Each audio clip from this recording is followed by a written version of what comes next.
New developments tonight in the fast-moving, dramatic story of mass resignations at the U.S. Justice Department over a matter of principle. Last night, we reported that it was a 6 resignation day at DOJ. Trump-installed leaders at Maine Justice told SDNY, they told the acting U.S. attorney in the Southern District of New York, that she needed to dismiss corruption charges against New York's mayor, Eric Adams. It appeared to be some sort of, frankly, repellent deal to get the mayor's support and assistance with Trump's mass deportation efforts in exchange for these charges against him going away. The SDNY U.S. attorney refused to do it, and she quit.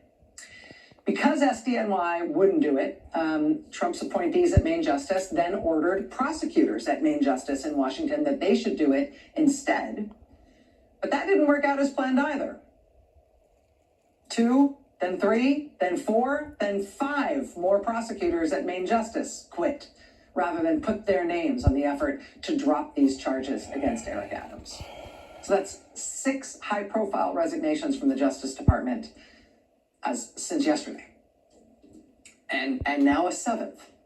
The lead prosecutor in that corruption case against Eric Adams also quit today, sending a resignation letter that feels like it'd burn your fingers if you touch it.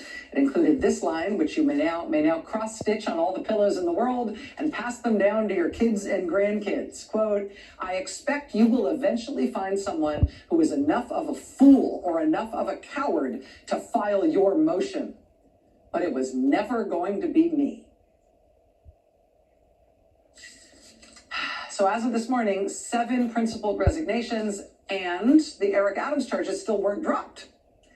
At which point, Trump's acting Deputy Attorney General, Emil Bovee, and this is true, confirmed by NBC News legal correspondent Lisa Rubin, Emil Bovee convened all the prosecutors in the Justice Department's public integrity section, like 24 or so prosecutors, convened them all together in the same place and told them they had 1 hour to decide which one of them was going to sign the motion calling for the charges to be dismissed.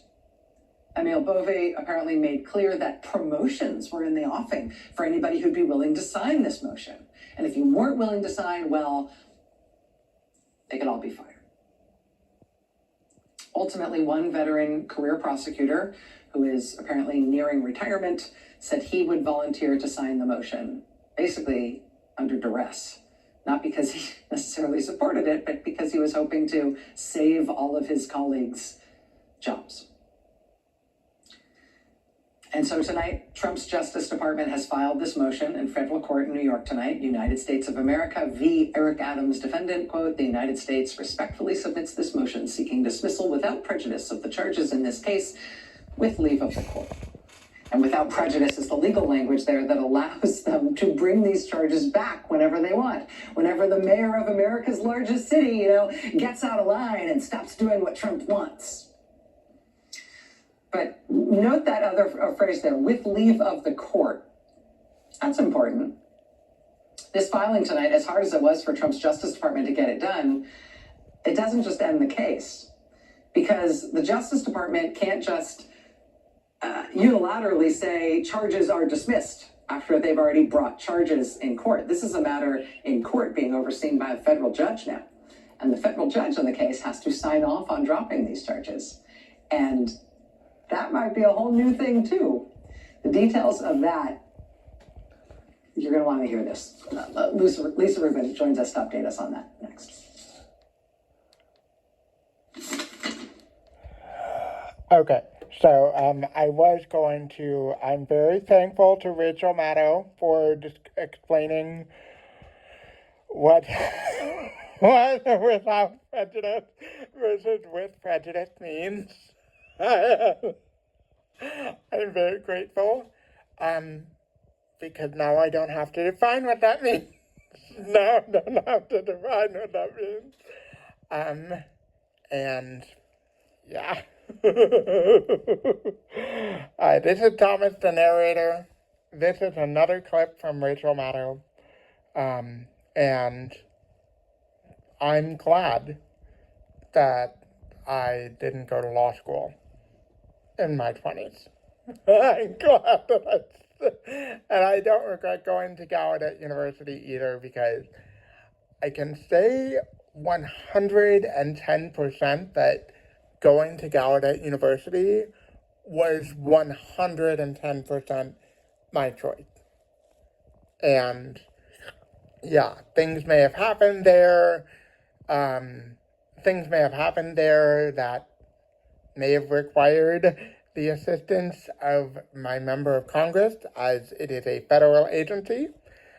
Things may have required a congressional assistant to clear up, but and I should not have needed to do that. But yeah, I've taken responsibility for my own choices, and I wish that someone at the Gallaudet University administration would take responsibility for theirs. But I don't think that the university administration is ever going to do that. I don't think the university administration is that just, I mean, I compare it to Animal Farm, George Orwell's Animal Farm, for a reason. And the faculty union website has a lot of data in support of that analogy. So it's not, as President Derek Braun, I think that's how you say his last name, it is not a perfect analogy, but it's a very good analogy. But, thank you.